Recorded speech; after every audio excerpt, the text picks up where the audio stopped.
Thank you for joining us today. I will be moderating our panel on aligning content strategy with customers' needs. Before I begin, I want to introduce my panel. And I'm going to start on the end here with David Wilk.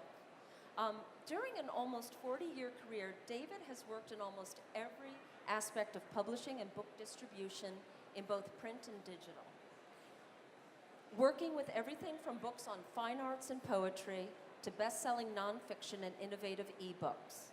He is currently publisher for digital children's startup Frederator Books. He also provides strategic and practical publishing and technology services to authors, publishers, media companies, and nonprofits. David is a published poet who has appeared in a number of literary magazines, journals, and websites. His podcast, writerscast.com, has featured interviews with over 200 writers and publishing professionals since its inception in 2010. And David, I know that just scratches the surface of your experience, but we want to leave some time for a panel discussion. Next to David, we have Abby Zeidel, and Abby is with Simon & Schuster. She is a senior editor at Gallery and Pocket Books, acquiring commercial fiction and nonfiction, including romance, suspense, women's fiction, memoir, and popular culture titles. Her authors at Pocket include everything from New York Times bestsellers to debut novelists.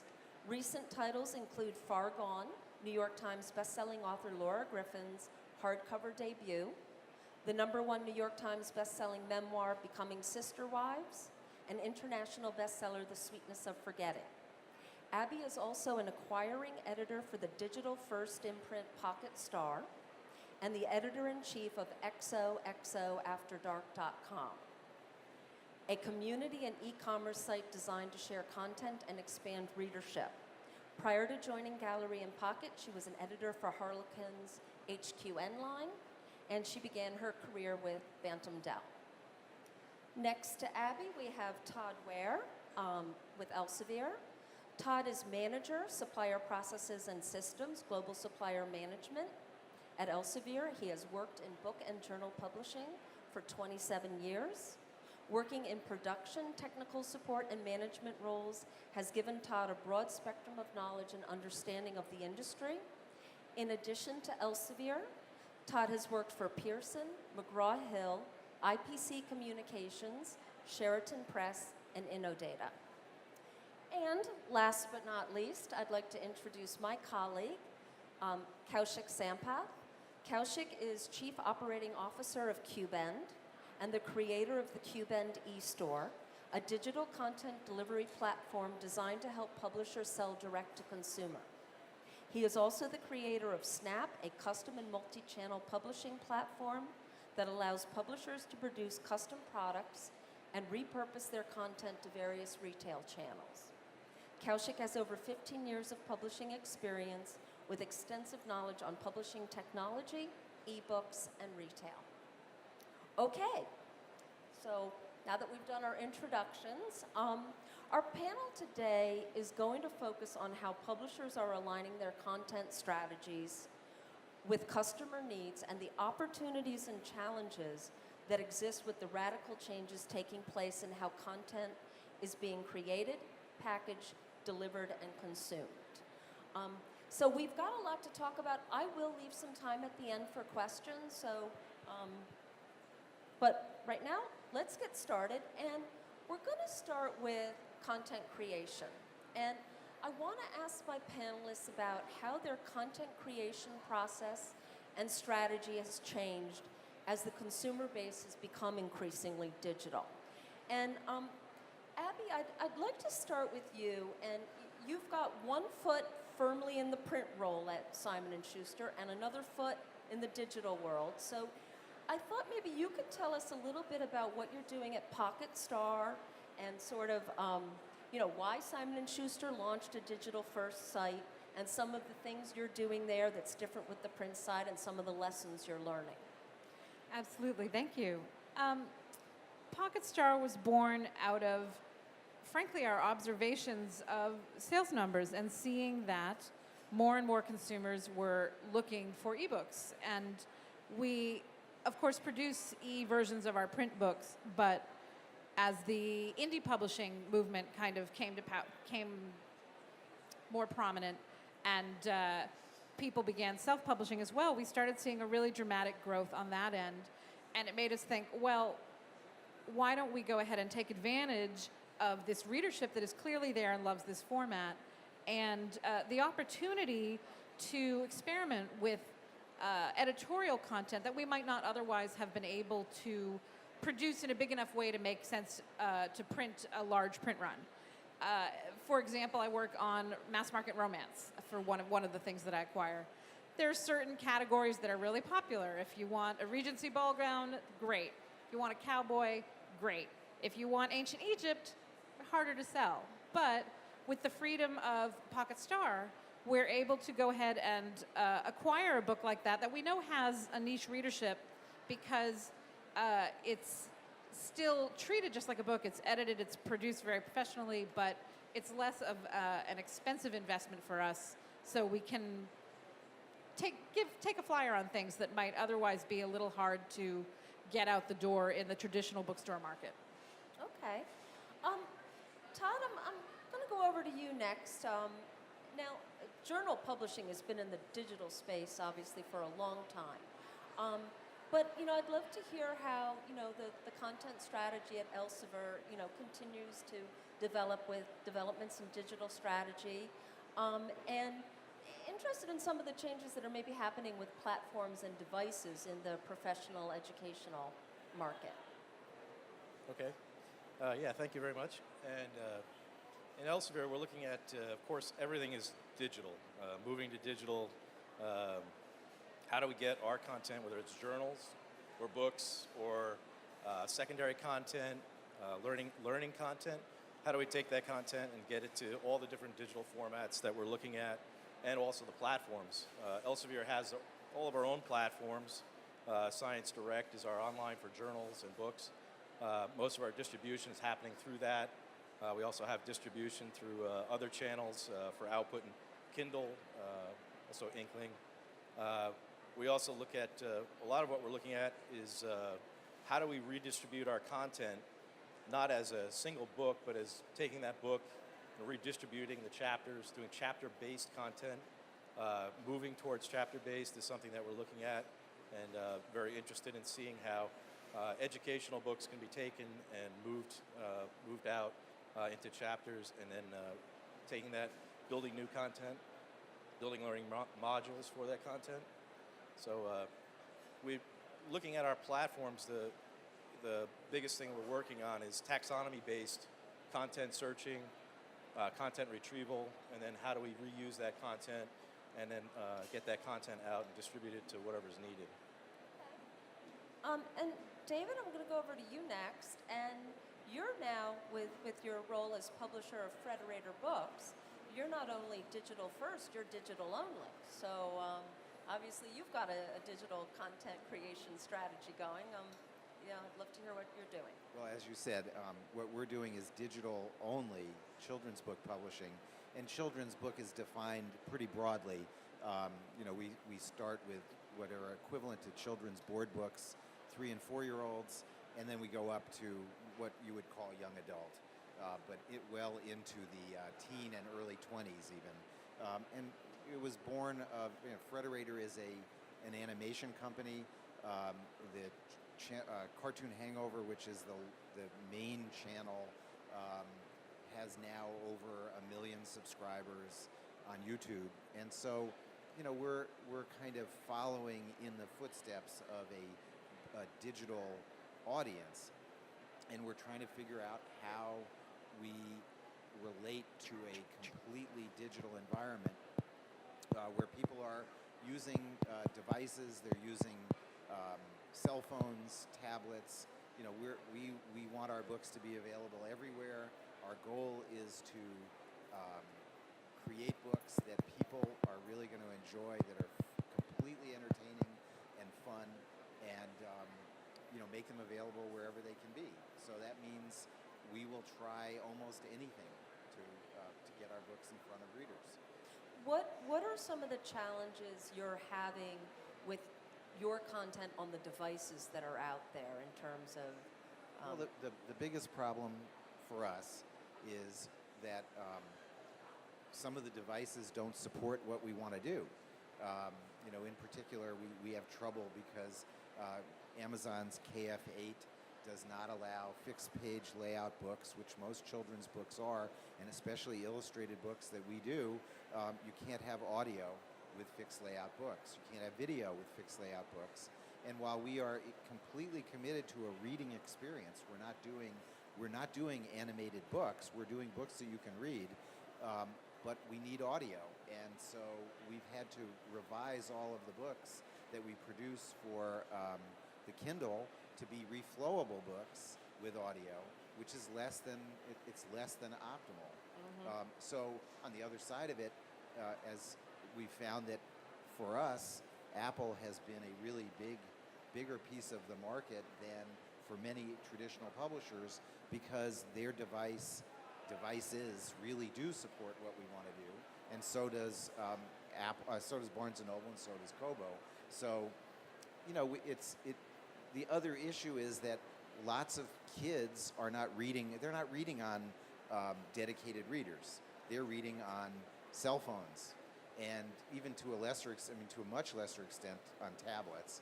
So we're orienting our content toward really small screens, and that's a completely different concept of how you present your content, and that is right now our biggest challenge and also opportunity. Okay. I'm going to shift gears a little bit and move on to packaging a little bit, and some of the ways that publishers are now able to offer content digitally. And Todd, I'm going to start with you because you already touched on this. In terms of, there's now a lot of opportunities both to unbundle content and sell in parts that we weren't able to do in the print world, as well as bundle options, and also customization options. Now, you already touched on the importance of e-chapters, but just wondering in terms of whether you're bundling, customizing, just some of the opportunities you see with digital in that area. Yeah, one of the areas that I'm working on right now is taking content that's been in books. Some of it's been in books for years. Other content is new content. Being able to take that content and put that into platforms, things like the CubeN platform with Snap, looking at how that content can be brought in, and then building new content out of that, being able to distribute out, not only to POD and conventional print, but also distributing out to e-learning modules and XML, back to XML to do round tripping. So we're looking at different ways of when a school or someone comes to us and says, I really like these 3 books, but I want to combine these. How do I do that? Combining the content out of those, taking chapters, and not only chapters, but XML-based pieces of those chapters, and then recombining them and then redistributing them. And that's something that we're looking at in all different ways. That's more of a creating an actual product, but then also we have the online capabilities through taxonomy-based searching to be able to find content, and then offer the online user to reuse that content or actually build their own content in different ways. Okay, and Kaushik, you've done a lot of work with publishers in terms of unbundling, selling with chapters, customization. So could you maybe talk a little bit about your experience on what's been successful? And Sure. Thank you. You know, one of the reasons we actually started CubeN is, you know, the directions that publishers are taking in the last few years, the last 5-6 years, where you hear about a lot of publishers trying to redefine their business, from being traditional book publishers to content companies, and in the short near future, they would all be like content services companies, building knowledge bases, research tools, building communities, and a lot of other things. So when it comes to looking at what consumers need and creating products that actually work very well with consumers, there are three stages to it. The first stage is obviously creating the content that actually goes well with the devices the consumers use. And Yeah, in the mic. one of the there was one study, one article that I read earlier, which said that as a reader, readers have the biggest loyalties towards the content ecosystem that they buy from. So if I use a Kindle, I tend to buy from Amazon. I don't tend to switch to a different thing. If I have an iPad, I tend to buy from Apple. So what this poses as a challenge to publishers is to have the ability to cater to numerous platforms that are out there, numerous retailers, wide variety of devices, right from a smartphone to an interactive whiteboard. And how do you make your content work well in all of those, and still not lose that experience? So content creation was one of the most significant things that we focused on. And the second aspect where Cuban comes in is designing the experience that a user would have. We don't want them to be looking at an iPad and seeing what they would see on a PC or a smartphone or an e-ink reader. And the third part is, actually the simplest part, which is actually outputting it to a different thing, which the Cuban platform does. But the push that I'm actually seeing with a lot of publishers is in designing the experience for a consumer. And that's where a lot of feedback from consumers come back. What are the devices they're using? What does their content lend themselves to, and things like that. And Abby, I wanted to just talk a little bit about how you're able to publish content digitally in terms of breaking maybe some content down or publishing short fiction or bundling, just some of the things you've been able to do. Absolutely. We also kind of unbundle and bundle. We have a number. It's been really great as a way to rejuvenate our backlist in a lot of opportunities. Perhaps we published a collection of stories or novellas, and now we can break them apart and sell each of them at a much lower price point because, of course, we're seeing that a lot of the e-boom is driven by very, very low-priced, free 99-cent, $1.99 content. We don't want to go ahead and release a whole book for that, but it's a great sort of second bite of the apple to pull an anthology apart and sell stories. At the same time, serialization has become newly popular again. It's like somehow we've gone from Dickens all the way back to the digital era, and a lot of people are loving a continued story released in small, very low-priced parts. So we have several very successful titles. Kira Davis's Just One Night serial would be an example that hit the Times list. And we released part 1, part 2, part 3 separately in E first at about $1 a pop. And then when demand demonstrated that people wanted it, we bundle them together and sell it as a more traditional novel. That's great. And David, I know when we were talking before, I had been talking a little bit more about unbundling, and you were saying one of the things you're working on is bundling. So, Yeah, well, for us, all of our books, every book we do is an episodic storytelling. So, our Cat Bug series is 10 books. We're doing a series based on Bravest Warriors, which is an animation that is on Cartoon Hangover, and that will be 5 pieces, 5 stories. So for us, all of the books are done kind of rapid release, like television, and that gives us a chance after we've released all of these books, similarly to what Abby was just talking about, we can then bundle them in different groups. We have a series for little kids called Lucy that they're really very short. There's 9 of them, and the next thing we're going to do is release them all as one book at a really good price because people really like them, but they want to have them all together. okay, I'm going to shift focus a little bit to talk a little bit about how we're delivering our content these days. So if my panelists can maybe talk a little bit about what channels you're focusing more on now in the digital world than than what we were doing more in the print world. And also, to what extent direct-to-consumer is part of your strategy? And David, can I pass it back to you on that? Okay. Well, for us, because we don't have a print business at all, our channels are all of the digital channels that exist, and that includes making books available in all formats for all devices. That will mean HTML5 books, books for every device. We want our books to be available everywhere.